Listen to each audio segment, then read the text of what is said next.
Sir, എനിക്ക് V D Satheesan സാറിനോടാണ്.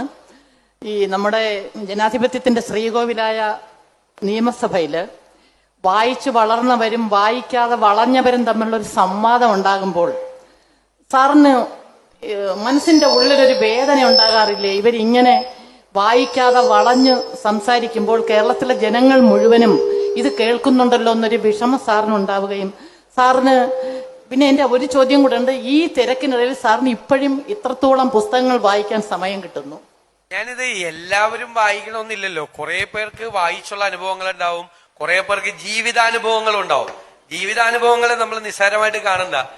വായിക്കാൻ എല്ലാവരും നമ്മൾ പ്രേരിപ്പിക്കുക. പ്രത്യേകിച്ച് പുതിയ തലമുറയിൽപ്പെട്ട, ഞാൻ എന്റെ കൂടെയുള്ള പുതിയ തലമുറയിൽപ്പെട്ട എല്ലാവരെയും ഞാൻ വഴക്കു പറയുകയും ശാസിക്കുകയും ഒക്കെ ചെയ്ത് അവരെ വായനക്കാരാക്കാൻ ശ്രമിക്കുന്നുണ്ട്.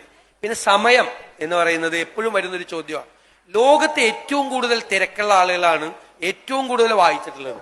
ഈ ഗാന്ധി, നെഹ്റു എന്തോരം വായിച്ചിരിക്കുന്നത്. അവർക്കൊക്കെ സമയം ഉണ്ടായിരുന്നു. അത് ടൈം മാനേജ്മെന്റ് ആണ്.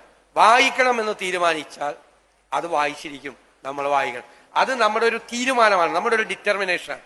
അത് ടൈം മാനേജ് ചെയ്ത് എന്തോരം സമയമാണ് നമ്മൾ വേസ്റ്റാക്കി കളയുന്ന ഓരോ കാര്യത്തിനും. അത് ഇത്രയും സമയം ഒരു ദിവസം, ഇത്രയും പേജ് ഒരു ദിവസം വായിക്കും എന്ന് തീരുമാനിച്ചാൽ അത്രയും പേജ് വായിച്ചിരിക്കും. വായിച്ചിട്ടേ കിടക്കുള്ളൂ. ഇനി എങ്ങാൻ കിടക്കാൻ ബുദ്ധിമുട്ടി കഴിഞ്ഞാൽ വെളുപ്പാങ്കാലത്ത് 5 മണിക്ക് എഴുന്നേറ്റ് ആ തലേ ദിവസത്തെ കടം തീർത്തിട്ടേ